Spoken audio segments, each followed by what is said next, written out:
Brisbane Lions showed yet again that they'll be a force to be reckoned with come October, I guess it would be, the 17th or the 24th, quite possibly. Eric Hipwood is a player who stood out, Lordo. Yeah, he is, but he's had a poor year. Yeah. He's only kicked one goal, multiple goals once. He needed a bag, didn't he, Lordo? He really did. And Beveridge gifted it to him. Yeah. And I felt for Ryan Gardner. Unfortunately, Ryan's, I don't think, up to AFL footy at the moment. But hang on, Beveridge gifted him the 5 goals. Yeah, he did. I just thought, Damo, the match-up from Luke Beveridge was really poor. Yep. Hipwood has not, has really struggled, but he was holding him, he was dragging him, he was just out of his depth. And I just thought he played him into form, and he did the wrong thing by Ryan Gardner yesterday.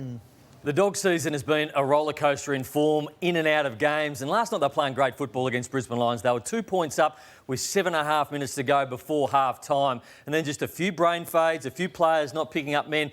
Accompanied with, I think, Brisbane playing some great football for 7.5 minutes. They kicked 5 goals to take a 2-point deficit into a big lead at half-time. Let's have a look at some of it, which could have been stopped in the analysis. Have a look at McCluggage here and McRae. Have a look at McRae. That's McCluggage. They've got the ball now. They're going forward. McRae had 40 disposals, played well, but his man McCluggage has kicked one of the easiest goals he'll ever have. Have a look at this for a set-up in the middle.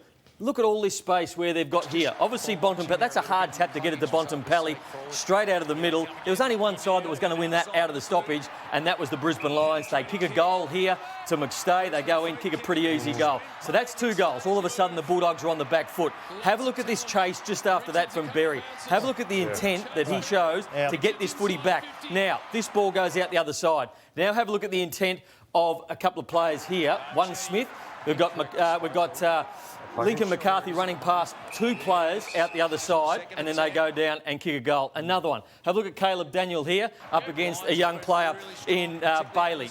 Ball goes inside forward 50. You'd think they've kicked the last 4 goals. You would be looking at the moment going, OK, where's my man? I need to be on my man. We are under the pump right now. Caleb Daniel, great player, but your man is 15 metres back here when you had 15 metres start on him. It was a 7.5 minutes where I thought the Bulldogs went to sleep. They did indeed, and we've got a contender for Mark of the Year. Have a look at this. Callum Archie, who takes a hanger here. He's actually gone forward and has been very good. That's a fantastic mark. And what is good is these guys like Archie, Zach Barley's a very good player, and Lyons and all that, they're just helping out Zorko's and the Neils. But look at that. That is a good grab. Well done to you, Callum. There are a few hearts in mouths of Brisbane Lions people late in the game when Charlie Cameron went down and off and received treatment on a knee. It looked as though it might have been one of those buckling motions that the talk out of the club this morning, though, guys, and he did go back on encouragingly. The talk out of the club this morning is that there is nothing to worry about there. There's no scans reported to be required there, and it seems all systems go, despite that scare that was legitimate last night. Oh, that's good. Kane, back to the Western Bulldogs. Is there anything there that you saw last night to suggest to you that they can sneak their way into the 8?